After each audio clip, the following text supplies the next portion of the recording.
most companies in the music space that are serving both artists and listeners are building towards like a passive listener. They're building towards the lowest common denominator. So not a knock on Spotify, but I think Spotify is a great example.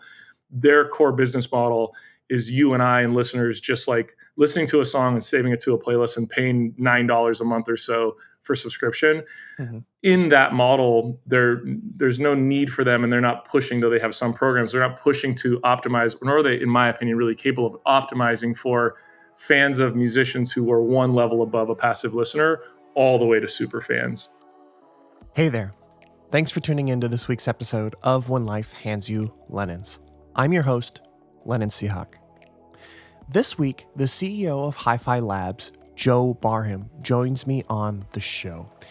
We have an enticing conversation about all things music tech, digital marketing, and Web3. Now, I want to read you just a short thing on what HIFI Labs is. HIFI Labs is a creative incubator and artist mentorship collective building an artist-owned, community-powered future for musicians. Fueled by Web3 technology and industry-changing innovation, HIFI Labs' mission is to achieve a more equitable and sustainable music economy. So with that being said, Joe and I dive into all of those topics. We talk about building digital marketing campaigns. What does that mean? I love talking about this because every digital marketing expert says something slightly different because they have unique approaches to different things. Joe and I also talk about how you can use technology, specifically technology that is available in the music community, to innovate your own career and grow your own music. And finally, we discuss Web3, NFTs, and all those types of things, and how that is disrupting the current music industry. What is it doing? What's the future of it look like? I know the topic of NFTs and Web3 technology is cliche, but this is the future of music. This is where it is headed. It is only a matter of time before we, as the music industry, completely switch over. And before I let you go into that conversation, I want to remind you to sign up to my email list. That is the best way to be notified about new episodes like this going live. That is the best way to be notified when new episodes for the podcast go live. You can find me on TikTok, Instagram, and Twitter. All those links are in the show notes below. If you're watching and listening to this episode on YouTube, be sure to smash that like button, leave a comment down below on what your favorite part of the episode was, and then hit that subscribe button and the bell notification so you don't miss anything that gets uploaded to this channel, especially new podcast episodes. I'd also appreciate a 5-star rating and review on Apple Podcasts, Spotify, and wherever else you can leave ratings and wherever you listen to your podcast. It really helps the show get discovered by new listeners, and I'm always looking for amazing people to join this community and support the show. Finally, if you or somebody you know would be a good guest for this podcast, there is a link in the show notes as well to a guest request form. Please fill that out. I'm always looking for amazing and intelligent people to be on the show to discuss all things music. With all of that mumbo jumbo out of the way, let's dive headfirst right into my conversation with the CEO of HIFI Labs, Joe Barham. Joe Barham, am I pronouncing that right? You are, Barham? Yeah, and that's great. That's Barham. Impressive. It's usually not a first time win on that one. Oh, that's great. I get it wrong myself half the time I say it. My last name too is pronounced wrong a lot. It's Seahawk, but a lot of people say Seahawk or Cheehak or whatever. But is the first name from the late great John Lennon? Or yes, it is. Got to have a musical background with that one. Absolutely. Yeah. My dad is a musician. He was in a kind of a cover band for many, many years. And he is also an avid vinyl collector. He was actually on the podcast and we talked about vinyl like way, way, way, way back. So that was fun. But Joe, you are the founder of HIFI Labs. And I want to dig into that because first of all, number one, before I start anything, I have to say that I absolutely love the website. It is so cool. Very, very different, which really stood out to me. So I'll leave that in the description below, but I really encourage you to check that website out. That is so cool. I want to dig in. Quick shout out to Aaron, our designer, and Lowen, the lead engineer on that. We just emphasize have a ton of fun and make it feel kind of nostalgic, but also creative. So I'm stoked that you like it, Lennon. Yeah, I really like it. It just really instantly caught my eye. I was like, wait a minute. how do I work this thing? But as you kind of click around and you're figuring it out, you're like, okay, this is kind of fun. I don't even know. I don't even care to read this information. I just want to click around. Yeah, we're Uh, following there's like a bunch of quotes that I think a lot of the team relate on, and there's one about music by David Byrne, which I am obsessed with, and he's like, I music love should David Byrne. be unpredictable but not uncomfortable. And that's kind of, I think, the sweet spot we tried to nail with the website, which is like you don't want everything to be exactly where they expect it to be, because then it's just like, we're robots going through every day. And if it can be a little bit unpredictable and hopefully maybe inspiring, but also not to the point where you actually get lost and don't know where to figure out your way. So hopefully we've accomplished that on some level, and stoked it I worked out a little bit. I would say you've accomplished it. I had a lot of fun clicking around and reading some of the information and clicking through to the different projects, and I think it was really well done. It was actually like I was on my own computer opening up these projects and artists that I worked with. So kudos to you on that. That's a really, really dope website. You Awesome. mentioned some of the team. How many people do you have on the Hi-Fi Labs team? Yeah, so we have 17 full-time employees and Wow. 7 contractors. We obviously have some amazing, just kind of like partners, strategic partners we work with as well. And we're spread out mostly in California, San Francisco, and Los Angeles, with a couple co-working spaces. And then we have a really cool content capture studio space in North Hollywood, Okay. that one of the co-founders, Clay, has built out. And then a few people in New York. A core chunk of our dev team is in Sweden, run by one of my best friends, Pierre, and then a few people in London. Our head of design is in Portland, so we're a pretty classic sort of remote first company that started the first month of COVID, Mhm. becoming more popularized, and we're all over the place at this point. Yeah. Do you find that being how have you guys kind of adapted to the remote work? Have you guys always been remote or how did that kind of happen? Yeah, I mean, so we started the company in basically May of 2020. Okay. And really, like, in starting a company, those first 3 months, we were just getting our sea legs, and there were only 3 people and some of the co-founders. So we were always remote. But what's interesting is one of the initial concepts behind the artist lab, which I can unpack more because we kind of exist with an artist lab, a product lab, and an idea lab. On the artist lab side, we focus on education and really like resource support for emerging artists. We always wanted to do that in person. The vision was sort of like a Y Combinator for music. And so we had the studio in North Hollywood. We were ramping up, ready to go. And then, sure enough, what's affected so many people in much worse ways, obviously, with the pandemic. Mhm. So that was really the only adoption point. And then from there, we always had hired the team knowing that it was going to be remote for a few years. And then, if anything, probably about 6 months ago, that's when we rented some more office space. And regionally, the teams are kind of getting face to face more often. And obviously, as I'm sure you feel the same way, and other people talk about the pros and cons, I do think there's some value and efficiencies of working remote, but so much can be lost not having like a whiteboard in the same room as someone else. So we do our best. We use a lot of Figma, we use a lot of different tools, but we haven't had to adapt much. Now we're trying to just like optimize the combination of remote and almost still deciding how much more we want to get back into IRL events. Sure, sure. Okay. So tell me a little bit about you. I was trying to find some information on you, but you're kind of quiet on the internet. So I want to learn a little bit more about Joe and where Joe came from. Where did you go to school? How did you get interested in music? Kind of give us kind of a brief overview of all of that. Yeah, for sure. Thanks for asking. I Yeah, so I grew up in a little town in Northern California called Mendocino. Like 60 kids in my high school graduating class. So same. most people outside of California, yeah, probably haven't heard of it. But Yeah. as a small town kid, it's Yep. a pretty specific experience with also pros and cons. We had to travel, an hour and a half to buy jeans and shoes, but we Yeah. lived in a really beautiful place, um, and I was really lucky that my sophomore year in high school, kind of randomly, a couple really successful terrestrial radio sort of thought leaders who had done really well in the Bay Area wanted to sort of do a small town approach to that. So moved up to Mendocino and started a really amazing award-winning station in Fort Bragg called KOZT, and they sponsored the Mendocino High School radio station. So Wow. maybe similar to the your dad and Lennon and vinyl. I mean, growing up, music and my parents being kind of children of the '60s were very obsessed with music. A lot of folk music, a lot of what then became known as classic rock. And I always remember listening to, like John Prine and Cat Stevens and that sort of thing on vinyl, earliest memories and really great memories.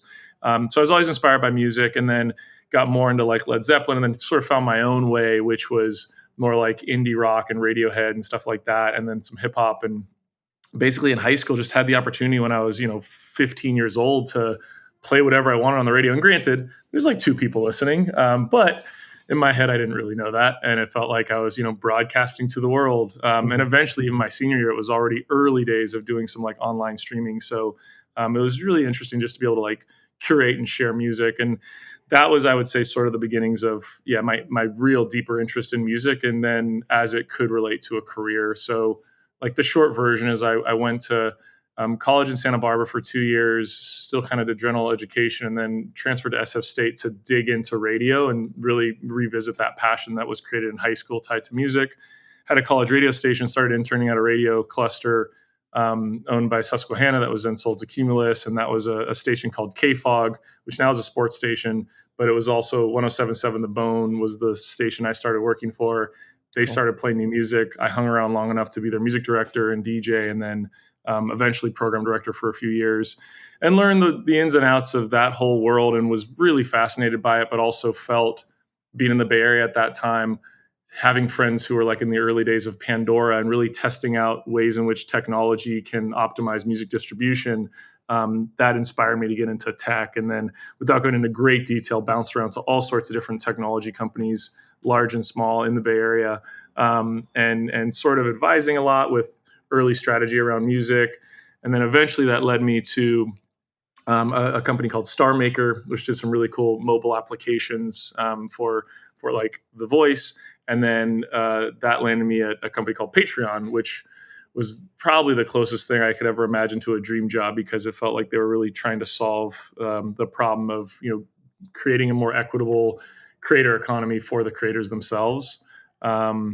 And yeah, I don't know, I kind of flew through that, but that was sort of what's brought me to today in HIFI Labs. And it was all just Northern California into music with some hippie parents, and then digging into tech. And now it's sort of the intersection of the two. Yeah, it's crazy because we have a very similar story. My parents grew up in the '60s. My dad loves classic rock, folk, like rockabilly. He's got a huge vinyl collection, probably 60,000 records of just. He's got a whole room, all of them organized. It's pretty impressive. So I've listened to pretty much everything under the sun, and going through all that. So Do you remember Mendocino. what your first vinyl was, if I could ask? Do you remember like the early, was it Beatles, or It that they were was, I playing in the other mean, room? Beatles are his favorite band, so I don't particularly remember the first one because we just always had music going and Yeah, CDs. Upstairs there were soundtrack. CDs, downstairs there were vinyl. He has a whole vinyl system. But I remember listening to Pat Benatar quite a bit. I remember listening to the Kinks, Oh a yeah. UK band, the Yep. Monkees, Yep. the Beatles, obviously Elvis Presley, Led Zeppelin. Listen to a little bit of everything from, that's kind of how you can. And I really appreciate that because I'm sure as you've experienced as well, you've really been able to pull the different sounds and the inspiration from, what the Beatles did was like incredibly purely almost I mean, it's very innovative, Yeah. and very different from what Led Zeppelin was doing, very different than what Pat Benatar was doing. Versus, then you go over to like Michael Jackson, and it's just such a massive amount of music that has really kind of formed today, which is really cool. Um, Yeah, I completely agree. That correlation between all the different eras, and I always nerd out on the Beatles, that the way they spell their name is just like, because I'm in San Francisco, they spelled it with an A because it was like inspired by Jack Kerouac, Ginsberg, and Ferlinghetti and beat poetry, and then that inspires that movement in the UK, and then back in the US in the South, there's like the blues movement, which then inspires like Zeppelin, which then inspires California rock, which then inspires Zeppelin and Stones, and it's like the way things touch each other are so cool in that way with music influence. yeah, it really is. And now we're in such a pivotal point of the industry, which we'll definitely get into. We're kind of moving into that transitional period. Yeah. Um, but Mendocino, just kind of a segue here. Mendocino, isn't that like where Mendocino Farms, the restaurant, started? Is that kind of where it's You know based what's off of? funny? I actually have no idea. So it's very possible that's true. But Okay. the first time I ever even heard of Mendocino Farms was in LA. Ah, And I was, like, I don't, maybe West Hollywood. And I just remember like walking down the sidewalk, honestly, like looking for a place to eat lunch. I usually, when I'm in LA, I'm like bouncing between West Side and East Side and taking meetings. And yeah. it'll be like there, or like, I gotta eat fast. I was like, Mendocino Farms. So it's, yeah, I would imagine, but I actually have no clue. I thought And I I thought don't know of a Mendocino Farms like I know of farms in Mendocino, but I don't know of that like company being around Mendocino, or I've seen it interesting. start there. Okay, well, it's one of my favorite restaurants. I always love going to it, and I just see Mendocino, and I know there's a Mendocino, California, so I'm like, I wonder. But Yeah, interesting. you should take a trip up the coast if you can to the town itself. And from LA, it takes a long time because you can take Yeah, the whole way more or less. But if you have a little bit of extra time, you can also do 101.5 and then cut over on 128. yeah. But that's my biggest vouch for Mendocino is just it's sort of similar if people know Big Sur and Carmel, but a Hmm. little bit more untouched. And yeah, it's a really nice kind of weekend getaway. Yeah, I've been up to San Francisco a few times, and I love San Francisco. It's just such a cool city, Yeah, but never really gone past that. I want to go up to there's redwoods up there. I want to go over to Yosemite a little bit. I want to go to Lake Tahoe. So kind of up that direction. There's a lot of stuff that I have yet to explore. yeah, Um, it's great. so going back, without going too much on a tangent, kind of pulling us back. You were the head of music at Patreon. How long were you there? And then what kind of from there you created after you left Patreon, you created Hi-Fi. Is that correct? Yeah, that's correct. And yeah, I was at Patreon for just under 2 years. I I'm still a massive fan of Sure. like what they mean for the creator economy, what they've like trailblazed for the creator economy. I Mhm. think after that amount of time there, where it really felt like some light bulb moments in the later like 6 months, were an opportunity to get a little bit more specialized. Patreon is really good at creating tools when I left, I think they were working with like half a million creators, I think about 500,000 creators Wow. across so many different verticals. And I saw this opportunity to sort of like optimize certain components specific to music, which is where HiFi Labs really focuses on. And then also I felt that they're still an incredible example of how you can like amplify the direct to fan relationship between an artist and a fan, and you remove dependencies on a lot of the middle people that are a part of industries. Mhm. But where I thought there was an opportunity for a little bit more like growth in a few specific areas, we're in sort of full ownership of that connection. And Patreon and many companies, I think, are like doing as good as you could possibly do in solving for so many different creators and getting that like subscription membership type relationship with recurring income. Mhm. Um, but where we thought there was an opportunity for HiFi Labs was a little bit more customization and a little bit more ownership over both the data and the payment connection. And so, like, really, you do still have to go through, I think, various different front end tools to transact online. But and part of this jumps ahead a little bit to Web3, and we can unpack later. I think there are really exciting new technologies that allow like the most direct relationship possible. And that's always been sort of the driving force behind Hi-Fi Labs. And then also that Y Combinator for music, I feel, we try to focus on building technology for artists that have large audiences because we think it's a huge opportunity to optimize the relationship to more fans. But then Mhm. also, we feel like if we did that in a silo and weren't at the same time understanding the problems for emerging artists, that we'd only be building towards the superstars and not kind of building towards the full ecosystem. And it's really complementary, obviously, as you well know. And Mhm. so on the emerging artist side, there was always a lot of inspiration behind. It's not to say we're anti-label whatsoever, but we feel like we're very much anti-bad label deal, bad distro deal, and we feel Yeah. artists oftentimes in the history of this industry sell away ownership to, especially in their IP, before they even know that they have leverage or how much leverage they have, and certainly oftentimes they don't have leverage and they get taken on a pretty bad deal. And we've seen so much of that. That our goal was almost like I should stop short of sports references, but I haven't had enough coffee today, so I'll go with it because I think I can't think of a better example for this. But like the minor league baseball, if you will, of like giving artists support without taking any IP, making sure they retain 100% of ownership and have access to resources and tools for them to create the best music they can create, and then find the best ways to distribute and promote that music and just build their audience. And so that's our artist lab. And then our idea lab is, working with Interpol or David Lynch or a Dove Cameron, like an artist who has a large audience already, but Mhm. understanding that most companies in the music space that are serving both artists and listeners are building towards like a passive listener. They're building towards the lowest common denominator. So not a knock on Spotify, but I think Spotify is a great example. Their core business model is you and I and listeners just like listening to a song and saving it to a playlist and paying $9 a month or so for subscription. Mhm. In that model, there's no need for them, and they're not pushing, though they have some programs, they're not pushing to optimize, nor are they, in my opinion, really capable of optimizing for fans of musicians who are one level above a passive listener all the way to super fans. So that's kind of the spot. We want to help emerging artists, grow those folks. And then we want to work with the larger artists out there to help them identify, and then not just identify, because if you identify it but you can't engage them, do something interesting enough to engage or activate them, identifying them maybe doesn't mean that much. But if you can identify and engage them, then I think you start to unpack what Patreon's thesis is and what many other creator economy companies' thesis are, where they want to just like optimize that relationship and give basically much better margins to the creators, and thus creating a much more equitable industry. Absolutely. So when artists and creators are coming to you and HiFi Labs, what is something that you're finding to be probably their biggest pain point?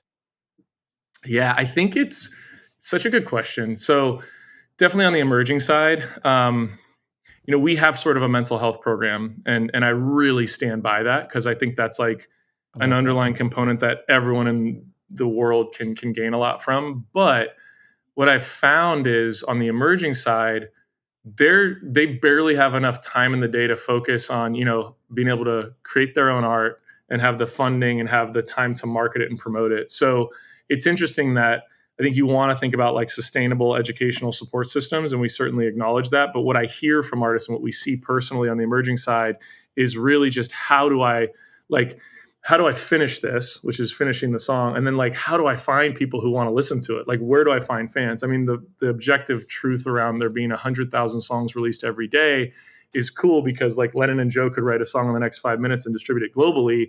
Mhm. But how do we become the top 1% heard today from the other 900,000 or 99,000 songs? So that's like the biggest question. And then with that is funding, and where you most people these days are managing multiple jobs as a creative, Yeah. and how do they grow their career enough to where they can like spend most of their time just creating the art that they're so talented and able to do. And then on the sort of top tier side, the well-known artist side, the artist that has an audience, whether large or small, but they've built that already. um, I think there's a massive void in where you can find the deeper connection from the fan side, and that affects the artist, and they see that problem as well. So I think the Spotify is a good example. Spotify is a good example where right now, for those reasons aforementioned, in my opinion, they've removed social links from like a Spotify profile. Mm. So if I were to, and I typically, and I'm kind of knocking them, but I'm like I listen to it every day. I use Spotify every day. I'll be Yeah, totally same. transparent. Same. And so I discover most music, yeah, through like YouTube Discover Weekly. And if I discover a new artist, my natural inclination, which I think is fairly common, is I want to find out more. And I'd love to know what the artist wants to tell me and how they want to like connect with me, not just like where I'm being funneled through, even through Google or what like Spotify popularity scale says is the top song.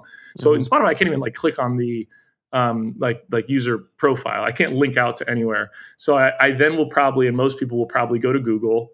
They'll search, the artist name. So let's say like Ione. I search Ione, and then in the top search result, it then takes me back to like typically an Instagram or whatever the popular SEO search result is. I click on Instagram, I go back to that.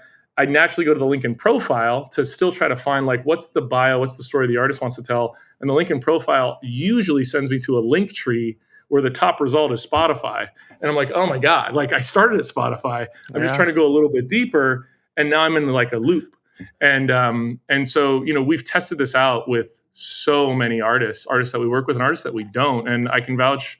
And if anyone does this right now, take the largest artist on planet Earth based on, like the distribution size you can identify online, and it's the exact same problem. So to solve for that, it's just trying to create ammunition for the artist to have a better place to point to, and still make sure they're serving, the distribution, the DSPs, Spotify. We don't want to say they're not using that, and I don't think well, in my honest opinion, I don't think people should be pushing too hard for that. In certain ways, that's more to unpack, because that is how most people discover music, and you have to understand where the fans are. Mm-hmm. But for those who want to go a little bit deeper, like who just want to understand, or maybe want to buy a ticket directly from the artist or buy merch directly from the artist, making sure that's a clear user experience, accessible for the artist, and intuitive for the fan. And so that's sort of the two sides of the problems we're trying to solve. We're trying to help emerging artists find fans, and we're trying to help superstars find their fans as well, and optimize the relationship to them. That's really, really good. And I never really thought of it that way, where you're clicking, because I'm just so mindlessly clicking through when I'm finding a new artist, I'm clicking through their profiles. And I don't really realize how much of a circle or how much I'm chasing my tail. And personally, I'm a journalist. I write for EDM.com, and I'm always Yeah. on the search for new music.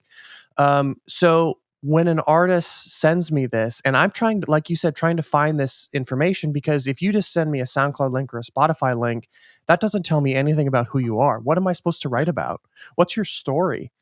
What are you Yeah. trying to tell me? What are you trying to convey? Is there a really big event that happened? Is there one that's coming up? I want to know Yeah. these things so I have a story to tell to the readers for the platform I'm writing for. And when you just have it going through, you're clicking to this, going this, going this, I can't really find anything. So that's a really, really good point that you make. So when you're working with, or even before you work with an artist or an emerging artist, what are some tangible things that they can do right now, even if they're not working with HiFi Labs or anybody? They just say, okay, I have my daily job. I'm going to focus this year on um, my music career. What are some tangible things I can do to kind of build up this story, or help build these connections? Yeah. So I feel what is a big positive, and with it comes like the negative narrative about, how just crazy existent is today with screens in front of us at all times. But the big positive is that behind those screens, if you have an understanding of, and a direction towards what you're trying to learn and search for, you do have like the world's information at your fingertips. Like we have Literally. this infinite global library accessible right now, right in front of all of us. And Hmm. I think as it relates to the music and musicians, that's so underrated, and really hard for anyone to just like know exactly what to search for, and what to find. So I think now more than ever, and part of this is tied to the fact that there are so much successes coming from kind of like niche, fan bases and artists, and in a really positive way, where Hmm. back in the day, if there's only like three television stations, you put your resources into trying to get into those three television stations, and find the gatekeepers and find the ways to do that. And that is still, I think we'd be lying to say there's not a gatekeeper component to the current music industry, and you can try Sure. the business models to identify that. But now more than ever, especially as you're trying to find your fans or connect with your fans, um, it's really amazing that you can take what is most comfortable to you and what is most inspiring to you, and at your fingertips, find examples of that, or find other people educating you about that. So not to overemphasize one word, but I do think it's just education, and to, Mm. what we try to do in a more tangible way at HiFi, but this exists across so many different places, as you well know. We have a website, actually. It's eq.house, house, and it's just trying to take qualitative information, usually from other artists and industry professionals, sharing upon like different issues every few months. So I think it's all about making sure you can vet and know where the information is coming from, because I do Mhm. think, especially in the entertainment industry and a lot of like new modern technology industries, there are a lot of people talking about things who may or may not have experience with it, and may or may not even actually know what they're talking about. And so I think the Mhm. vetting stage is super important. But then once you've done that and have confidence in your instincts, I think utilizing YouTube on an educational sense, finding different blogs and websites, podcasts like yours, right, Lennon, and where Mhm. where you can learn about what are the different tools, and really make sure you understand what those different tools are capable of doing, because there's definitely no Mm. shortage of tools out there. But I really Mhm. think the secret is the symmetry between what tools are, how they can be used, and how they fit to what comes more naturally to me. And it's not to say that every artist doesn't have to, get good at uncomfortable things where they might not want to post this many times a day. But I think TikTok is actually a really interesting example of this. And there's a lot of discourse around this where it can be very argued that it's a good or a bad thing, and I actually think it's a little bit of both. But if Mm-hmm. you remove the TikTok branding of it and you just think of in 15 seconds I can share vertical content that within 2 hours could reach a million people, that's both kind Yeah. of horrible because it's data owned by a company that maybe is horrible, and we should unpack that at maybe another podcast. But Yeah. if you're really looking in your lifetime to have a sustainable career and find people who are moved by your music, I mean, obviously there's a compromise in there. That's a crazy powerful tool. Mm-hmm. And so those are the kind of things, is just, I guess, to distill down what I'm saying, I do go on and on, as you can probably tell, is being able to take a step back and say, what am I actually doing? And meaning oh, it's not that I have to use TikTok and be an influencer. What if I use TikTok as, Radiohead, or as a random just creative, and I just think of it as vertical content that can Mm-hmm. reach a lot of people fast, and I Yeah. can play into the trends to maybe emphasize that, or I don't have to. And in doing that, circling back to the niche approach, I think if you can find the way that is your way of tapping into all these different unique distribution channels, you can do the same thing on Reddit in your own way. um, then I do think it can take time, but you'll find a base layer of fans, or you can really inspire the fans who are looking to connect with you more. And it sounds so cheesy, but it's kind of like a version of being yourself online. Mm-hmm. That's exactly it. It's a matter of, that's something that I've also been struggling with too, is trying to find which platforms I want to be active on. And Yeah. I'm a writer, so I'm typically going for platforms that are more writing based. So like Reddit is a good one. It can obviously be visual, but there's a lot more writing involved. Twitter, I've really been liking Twitter, just quick, short comments. Instagram is also visual, but I haven't really posted a lot to it. But I'm just gravitating more towards platforms that are more writing because that's just more of who I am. However, I understand the importance of visuals, but I haven't got Mhm. to the comfortability level of posting TikToks of me staring at my phone and then sharing them with the world because, like you said, once they're out there, they're out for it, and it could reach a million people.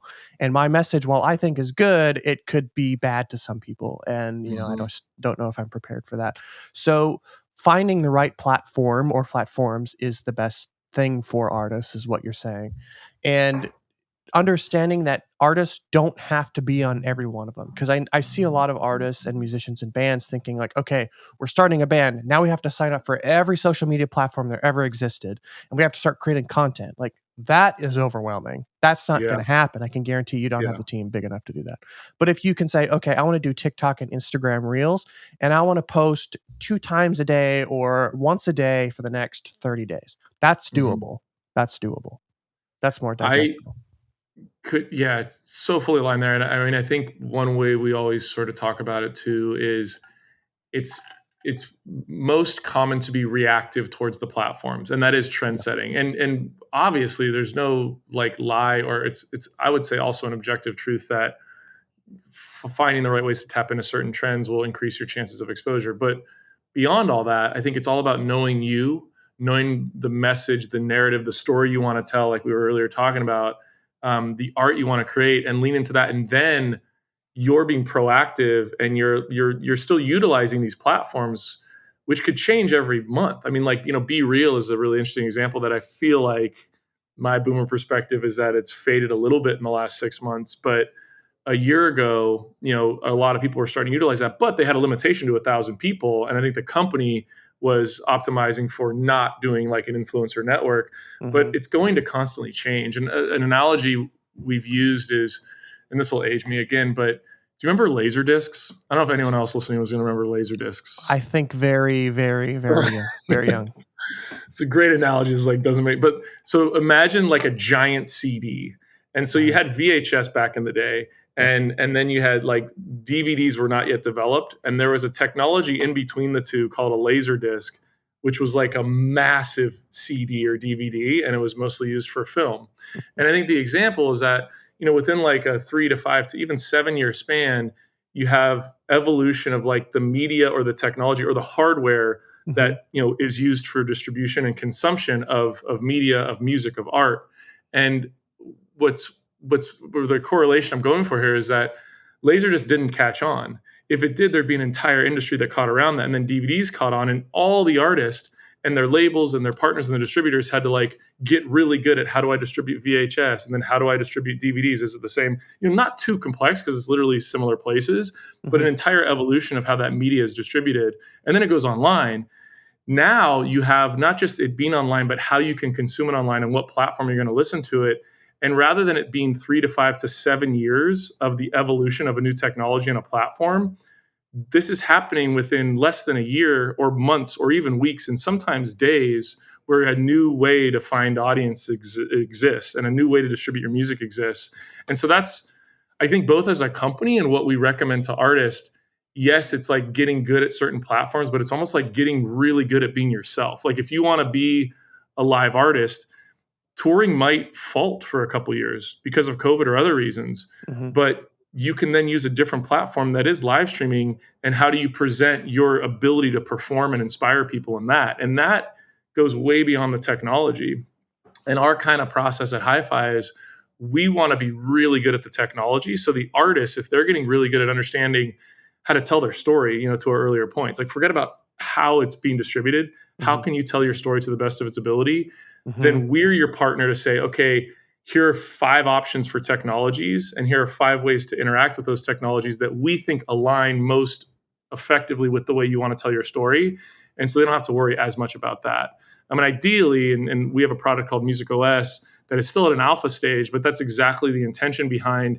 We want there to be a product, and we think other companies will do a great job of building these as well, where an artist can kind of go in, they know their narrative. Maybe there are tools to help them create their narrative and understand how to talk about it online and create the best art they can create. But then you can tap into all these different ways in which you can utilize, the new way to distribute it. And that could change next week, but you have a hub you can go to and say, okay, here's the current best way to share my story.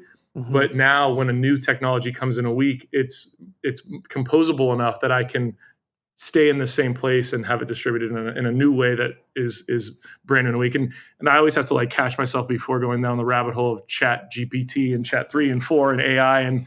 But I would say, for better and worst, those things are going to cause a faster evolution of technology. And what I really worry about is like artists being taken advantage of by Mm-hmm. companies who understand how to use it. And rather than educating them towards what to use, they're marketing towards them what to use.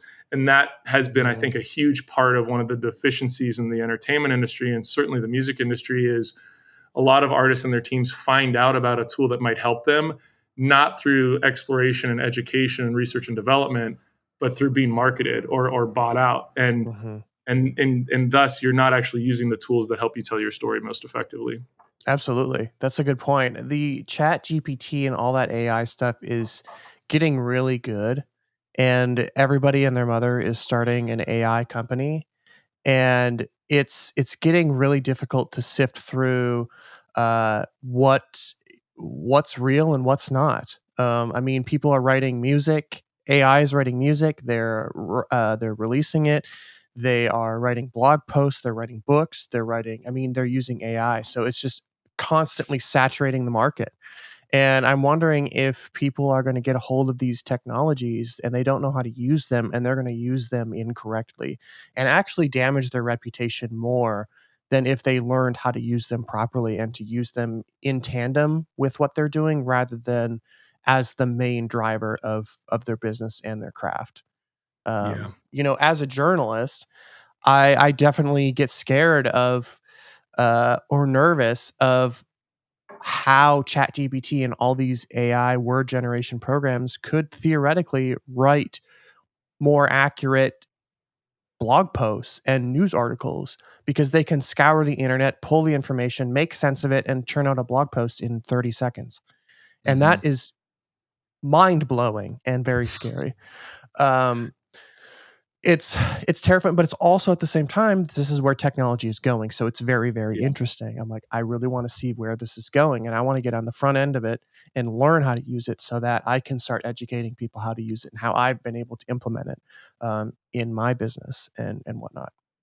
And yeah, I feel it really is like that yin and yang of there. I do think, there's a good and a bad in everything, Yeah. and with that specific to AI, it, on the really unfortunate side, will be used for maybe some of the it's horrible to say this out loud, but like maybe some of the most horrible things that have ever happened, and then it'll also potentially, hopefully, be used for some of the most innovative and inspiring and creative. And I think, and this gets into a very emotional part of a conversation, but as humans, I don't really personally fear that we won't always have so much to, show off about. Like, I always think about human evolution and how most of the greatest things that have allowed us to still exist has come from mutation. And most AI is tied to like optimization and code that optimizes things. So that in itself puts like humanity in such a beautiful place. And so I think as long as artists, to what you're touching to as well, I think like can embrace is probably not the right word. Like, we should be incredibly hesitant towards it and incredibly cautious, but Hmm. at least be open to researching, understanding, and embracing the parts of it that we feel can complement our stories that we all have been inspired to become, and that we want to share. And at the end of the day, I think as it relates to music, I mean, there is a hope, I would say, that you can do what you love. Like, more people can do what they love, and that's a gift to the world. And Hmm. obviously, there needs to be business, and there needs to be like transactional value to things we do. But I feel that part of this evolution, and where certainly partially technology ties into it, could potentially allow a more direct route into a world where a musician can just kind of be a musician and then add the things they want to add into it, or a journalist can like write about the things they want to write about and tell those stories. And even if chat gpt is also writing, like, no one will ever be able to write the way like Lennon would, or like no one would Right. ever create. It's almost like our signatures. Like, theoretically, a computer could do the exact same looking signature, but there's something in that movement that came from our hand that can't be like repeated. And I think you'll see so much generative, specifically music, so much generative music come out, Yeah. and that 100,000 songs a day could be a million, probably will be way more than a million songs a day, which is absolutely mind blowing and Yeah. really scary. Yeah. And the fans won't know one way or the other. And you can talk about different technologies that can, prove ownership.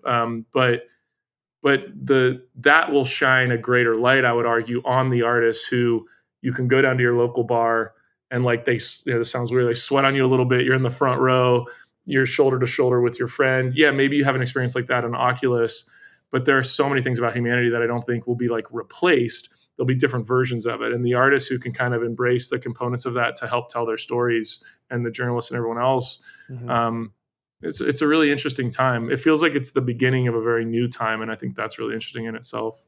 Yeah, I have a very similar sentiment. It's kind of like too. I picture this kind of new wave back when computers started picking up, and then we had programs like FL Studio coming out, and Yeah. music production programs. Like, people could write music and virtually create any sound or recreate any instrument they wanted right on their computer. They didn't need to hire a bass player. They could play MIDI notes on the piano and it would recreate a bass. They could have a whole orchestra right in their computer. Yeah. It's like, well, at this point, why would I need to hire an orchestra, or why would I need to hire a bass player, or why would I need to do that when I can just do it in the computer? Well, first of all, you don't get that human element when you Mhm. sequence it in. You just can't recreate no matter how much and how close you sequence it in and adjust the velocities and all the volumes and all this stuff. It's never going to sound the same and have that similar feel as a human. And I think Mhm. that's what it's gonna. I think that's what's gonna happen in the next 5 to 10 years with all this stuff. Is we're gonna become so keen to churning out and being able to pick what is AI generated and what is not, based on our brains are just going to be able to go in with down that rabbit hole, I feel, and just be able to identify like, no, that's too on the block. It's too Yeah. it's too cookie cutter for me. But this human one, it's got a little transition. It deviates a little bit. It's not on rhythm. It's a little bit off. I think we're going to start to be able to differentiate these small things. So speaking of tech, I want to dig into this just a little bit more with HiFi Labs. Is on your website or somewhere, I saw that HiFi Labs is really powered by Web3 technology, and it's really kind of the backbone of HiFi. So, can you explain how HiFi is integrating Web3 technology and how you're using that to with the artists that you're working with?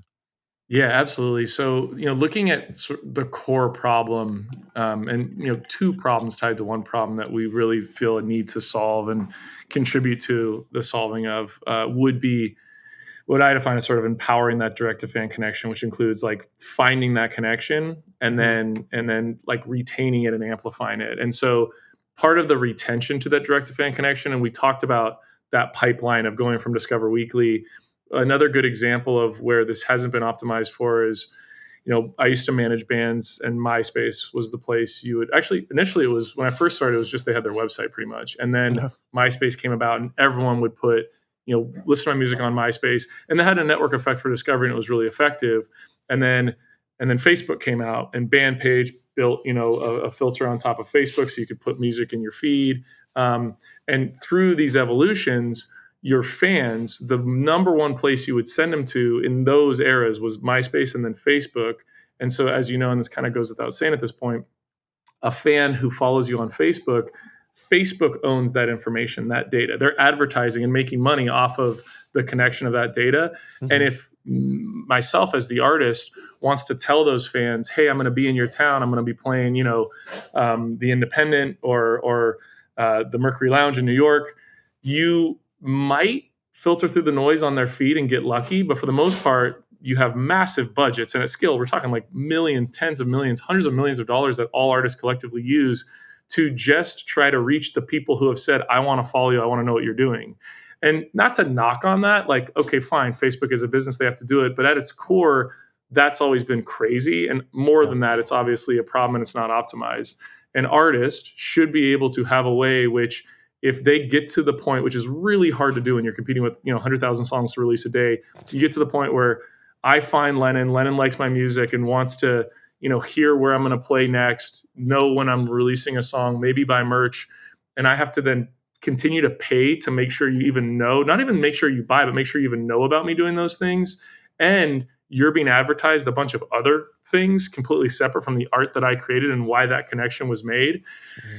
So that's at the core of why we believe Web3 and the technology part of our sort of, like ecosystem, it's just ownership of that information that isn't tied to a specific platform. So in the tools we're trying to build, and many other people are building as well, we're doing it in a specific way for music that we're very proud of. You have a fan that comes in and says, I want to follow Lennon, and this could be obviously for journalism too. Mhm. And that connection between me wanting to follow you and me wanting to see when you're going to release a new article or a new podcast, it's shared in a cloud folder that only you and I can access. And the information that I opt into and that you're okay with are shared between just the two of us and owned between the two of us. So then if you're promoting on, it could even be a Substack, maybe it used to be Facebook, and you say, I don't want to keep spending money and time trying to reach the people who might want to listen to my next podcast episode, then you can go to another platform and you take that folder that's exists beyond the platform, and I, as your fan and listener, will come along with you. So there's so much to Web3, and it's very convoluted. I think everyone knows that and feels that. There are many different components from social tokens to NFTs, but at the core of it, and I'll give one more example.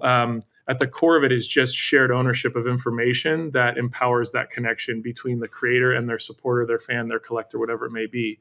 Within that, there's certainly a rabbit hole of other ways that like the fans can maybe govern and customizable. Like let's say that same folder can travel with me on my phone to a concert that you're playing at the Hollywood Bowl, and Mhm. in that folder is creative information that are like the favorite merch that I have of my favorite band. And during a song, that merch can pop up on the screen and move around in a different way based on how long I've been a fan.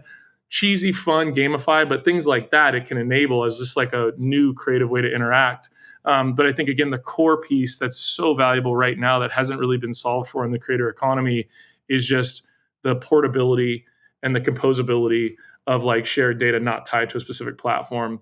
Again, that other example I was mentioning earlier, like imagine on Spotify, you have your all-time favorite playlist that where now, you and I probably used to own CDs and cassettes. We may still own vinyl because we're both passionate about that. But a lot of music I have saved in a playlist on Spotify that I don't own via vinyl. And an artist like Neil Young is maybe throughout one special playlist that I've shared with my family and whatnot. And Neil Young removes all his music from Spotify, and that playlist changes forever. So if you had tied that information on chain with like Web3 technology, you still hold on to all that information, all that data. Maybe Spotify does something because they're partially funded by like people who fund a lot of wars and you don't believe in wars. You maybe don't want to listen to Spotify anymore, but you want to retain your playlist. You can do that. So it's kind of, yeah, it's the freedom to own your own information, honestly, between both the artist and the fan. And then what that can do from like an equitable future music industry is potentially every single margin is significantly improved because you're not as dependent on like traditional digital marketing channels that you can kind of tell, even like on an ethical level. I don't blame the company, but I think it's kind of messed up that like a creator finds a fan and then has to like continually pay to reach that fan when technically the technology can allow that to not be the case. Mm-hmm. Absolutely. That's, I think, too, the biggest thing for Web3 that I've been finding is it's just that you're removing kind of the middlemen from the equation. And it's like, if I want to buy your music or enjoy your music, I don't have to go through Spotify, which then, it's going, I want to support you. I send you money directly to you to Yeah. listen and support your music, and nobody else is taking, which I think is a beautiful thing. It's kind of coming back. It's a digital version of buying a vinyl.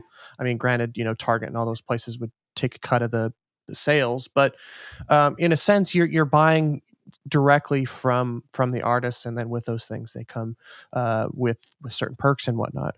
So I want to be Exactly. mindful of time. I don't know how much time you have left, but I have a couple more questions that I want to try to get Please. through. um, Yeah. so Sure. in your on your website too, you mentioned that you create custom Web3 tech for the artists that you work with. What does this mean, and what kind of tech are you creating for these artists? Yeah. So I think some of the examples we're most excited about are, like one of the first activations in the Web3 space was focused on sort of an NFT drop with David Lynch and Interpol. Mm, And really what that was finding an amazing artist, taking a video that David Lynch had built with Interpol like 15 years prior and was only ever released on a press article and one website, and then it was played at Coachella one time. And both Lynch and Interpol, I think, wanted to. They spent a lot of time building this out, and they wanted to share this sort of beautiful collaboration in what felt like a more valuable, more interesting, more permanent way. mhm, And so that was an example of, rather than just releasing it, we wanted to kind of create an experience, tell a story about how these two sort of icons of their industry connected. Interpol updated a version of the song. We did some edits, used this Lynch film that he did to touch a red button, and created sort of an online world where you could go see these different TVs that projected different versions of this song. So it's Lynch X Interpol, kind of just not trying to be more than a really fun experience, but then give the ability for people to collect one of these individual sort of like digital entities, and then also the ability for just fans to come and interact. And so one of the TVs we had 10,000 fans paint on online, like doing online graffiti. And then mhm, one of those fans actually earned that NFT that effectively was the song and was the video, and they got to have that. And so that's just one example. We really do lean into what the artist wants to do, and their goal there was just shining a light on the collaboration that they thought was really inspiring. That was this visual of Lynch and the new audio from Interpol. mhm, A lot of the more recent things we've done, like Navat Collective is a really modern, amazing music label, and they have an artist called Anna Caroz. And we are working on a new release with them in a couple weeks that I think is really fascinating because they're rethinking music videos. So rather than a music mm, video just being, like released on MTV and having like a 3 minute of inspiration, with them and a few other partners, we've built out a world in Unreal Engine where you actually can like walk through the music video. Oh my And God. these places in the music video are like, where she wrote the song you're listening to. And you then Wow. tumble into a hole that then goes into a dreamscape that ties to one of her dreams. So again, it oftentimes comes back to storytelling. And it's like, how does Yeah. the artist want to tell the story? They're already telling a story through the song. What do they want to wrap that story in with visuals and creatives? And how can we utilize technology in a way that either makes it more dynamic, more inspiring, more interesting? Then within that world, you can actually, fans can like, purchase different parts of it or access different areas depending on how big of fans they are. So yeah, I mean, we really start where, well, I'll take a step back and say we don't feel like there's a good answer for like, this is how, you release a music video now, or this is how you tell the best story tied to a musician releasing a single. Hmm. We think now and probably indefinitely moving forward, it's going to be fairly bespoke. Hmm. But the general technology that we used for Lynch and Interpol, or that we're doing across partners with Anika and Navak, can be captured, and other artists can create their own versions of that. And that's what we think is really exciting. And so circling back to sort of the scalable product, that's built to be a place where, again, only the artist and fan can go and contextualize that relationship, but all the activations that we build on a very high touch sort of bespoke way Hmm. can be utilized as tools in Music OS, so that any artist can say, oh, I want a music video that I can interact with, or I want this, like world where I can showcase these pieces of art that I want to sell or that I want to allow access to by my fans. And then we're really excited about going down the road of just gamifying and incentivizing ways that, so if I'm a fan of an artist or a journalist or a podcaster, and we feel like there's a value to share that farther and wider, someone, if I like share a link to your podcast on my Twitter, I can actually like earn rewards for sharing that. So I can actually, Mm.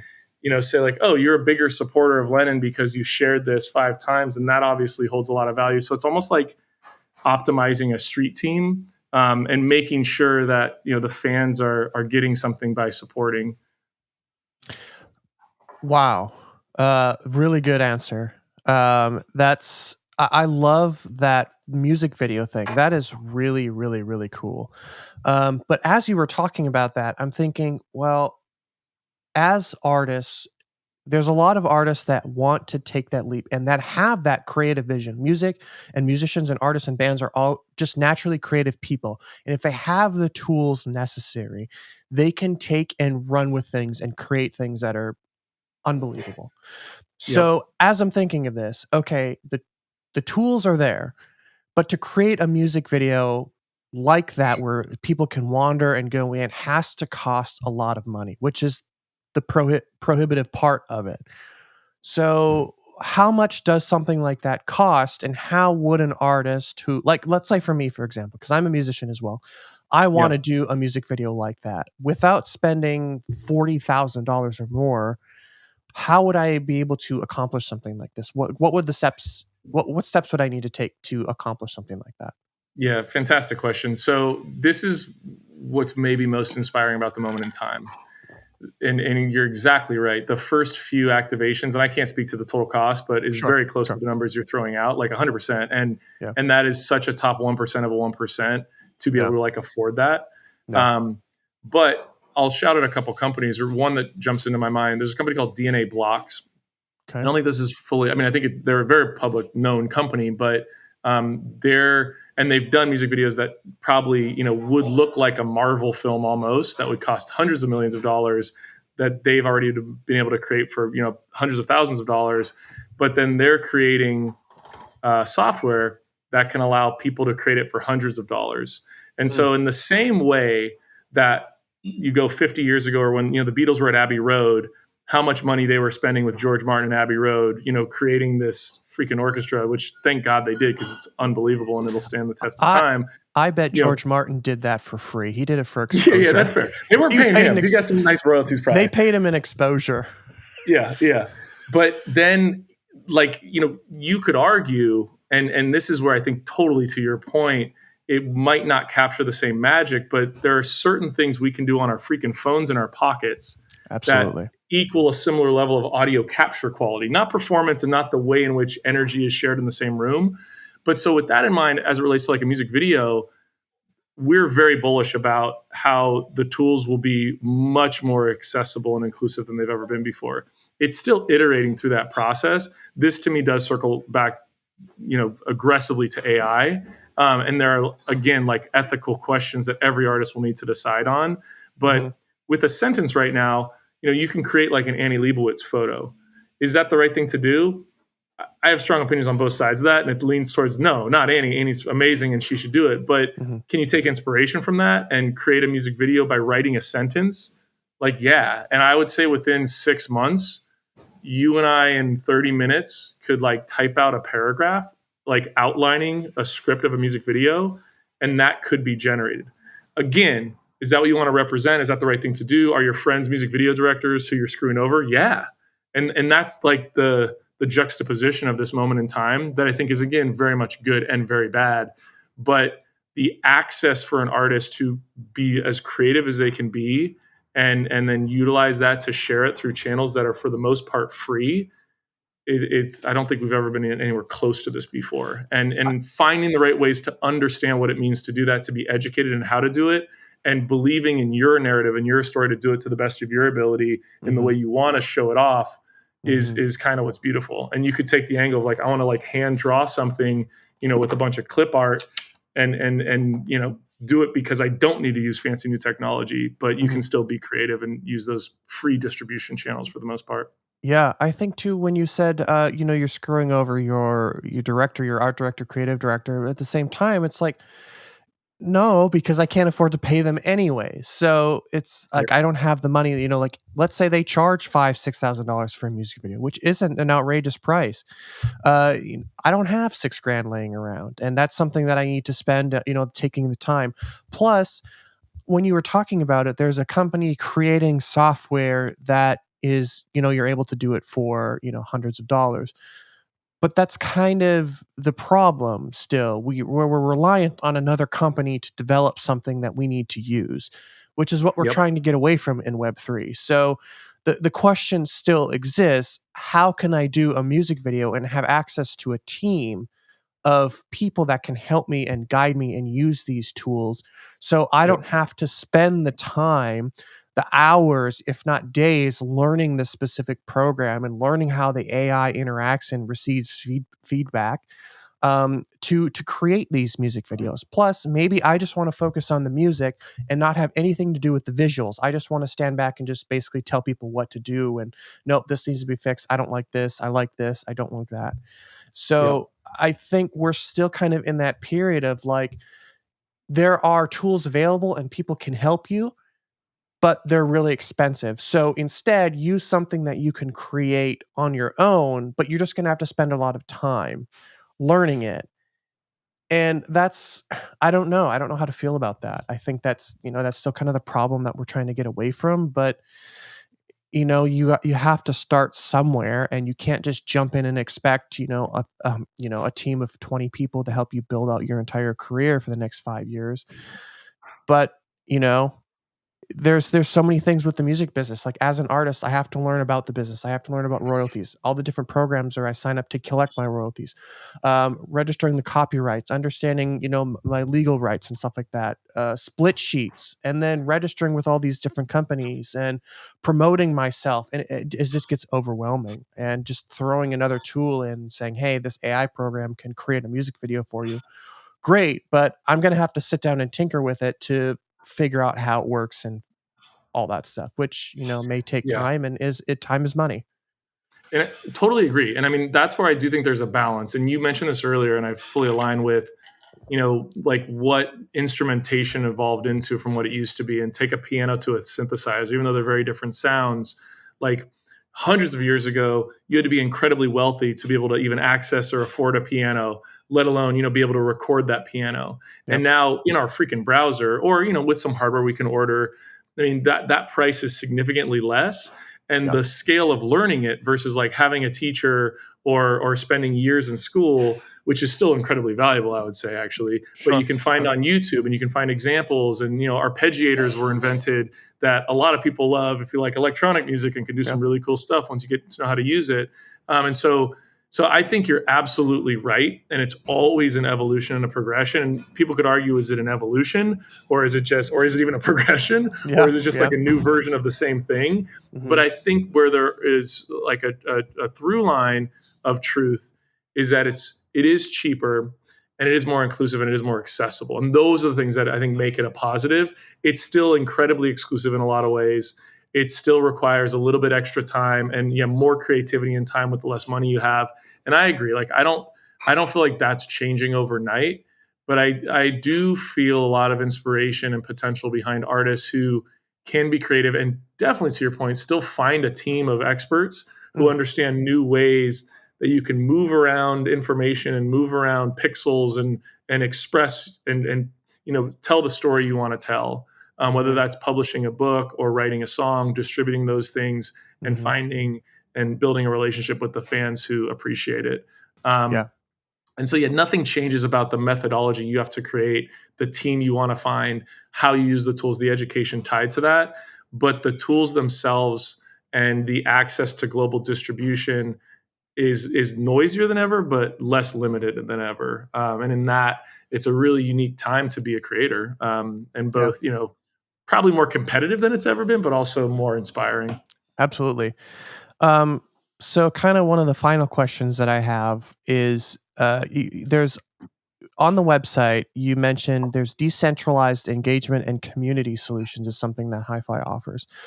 What does decentralized engagement mean, and what are the decentralized communities? Because I've dug into like Discord, and I've heard a few industry experts saying that Telegram is going to overtake Discord in the Web3 community for a number of reasons. But there's a lot of switch going from social media, which is you're following somebody and you're just throwing something up for all of your fans to engage, whereas Discord and Telegram and WhatsApp and all these other community building platforms are building ways where you can literally directly communicate with your fans and they can interact with one another. Um, what are these decentralized engagements and what are these decentralized communities? Can you explain that a little bit more? Yeah, the way we think about it is pretty tied to, as I was describing, that sort of relationship dynamic owned by Facebook or owned yourself. Hmm. And so that's the form of decentral, or I guess the definition as we use it in that sense is that just making sure that the data is not tied to one platform. And you could argue this the same thing with Discord. Sure. Discord, I think, gives you some more access, but it is still a platform. Yeah. And so there are then really interesting things I think being built on Discord, and like a lot of decentralized autonomous organizations known as DAOs are doing voting with like emojis on Discord, which is really fascinating. Yeah. But even still, the way we think of it in that sense that it's on the website is more just making sure that you can be tied to your supporters in a way that doesn't go away if the platform goes away. And so it's not, like limited by a centralized location. And even HiFi Labs contextualizing that connection and creating tools that empower it. We don't own it. The Mm. artist owns it and the fans owns it. Now I think there's, going into like the DAO conversation, there are a bunch of different examples of how you have, like they're a governing body that may be communicating through Discord, but if they're doing a vote or a snapshot, they're actually doing the same thing where they're doing that through information tied to their wallets that are like owned by those individuals and protected from like the cryptography of blockchain, Mhm. and just like a secure network that's not tied to a specific server. But so many arguments can be made. At some level, it's still maybe tied to AWS. It's still tied to like there's data being stored, and there's a few companies like Arweave and IPFS that are storing data in a decentralized way where you can always like pull it off. And I think Mhm. that's an improvement too. But those are sort of the ideas of decentralization. Also, we did a thing called Friend Fest 2 years ago, and the way we use decentralized, like acknowledging that it's a bit of a semantic kind of point here. Um, it was the early days of a lot of people doing more, not the early days of live stream, but the early days of live stream during COVID, and Twitch was gaining tons of market share, and Moment House had come out, and a lot of these new companies popped out, and we were being asked by a lot of artists to like help them build live streams, and we were we did it, and it was amazing. There was some Dove Cameron and AG Cook and PC Music and Charlie XCX, and Bachelor did a really cool thing with Jay Som and Palehound. But in doing all those, we're like, each one of these activations were tied to like one platform. What if we did a live stream where you could do it on Zoom, you could do it on GatherTown, you could do it on Twitch, you could do it on Minecraft, and then stream that to Twitch? And so that was another way we tapped into our definition of decentralized. It's just, you're not tied to one place. Why should you have to be if fans use different things in different ways? So you're kind of like doing one activation across different areas in a decentralized way. Those are sort of like two use cases that I think are what decentralized means to us. Okay.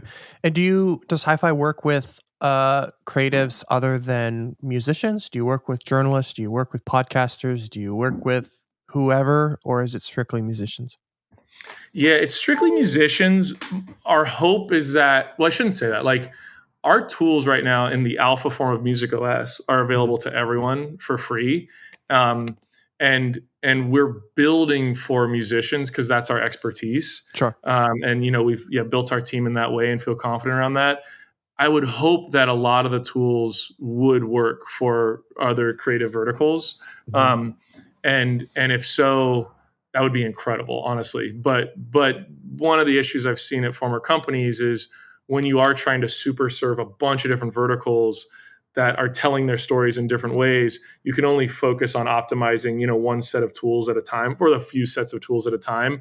And in doing that, you're not optimizing for certain tools. So I guess the way to answer that actually most effectively would be, we're building things that would and could work for all creators, but we're currently optimizing towards musicians because that's our specialty.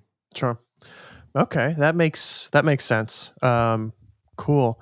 Well, I've kept you for 1 hour and 8 minutes, probably way longer than I anticipated, but the conversation was so good. One of my favorite episodes that I've had in a long time. So, I appreciate you taking the time out of your schedule and chatting with me and sharing all of your wisdom.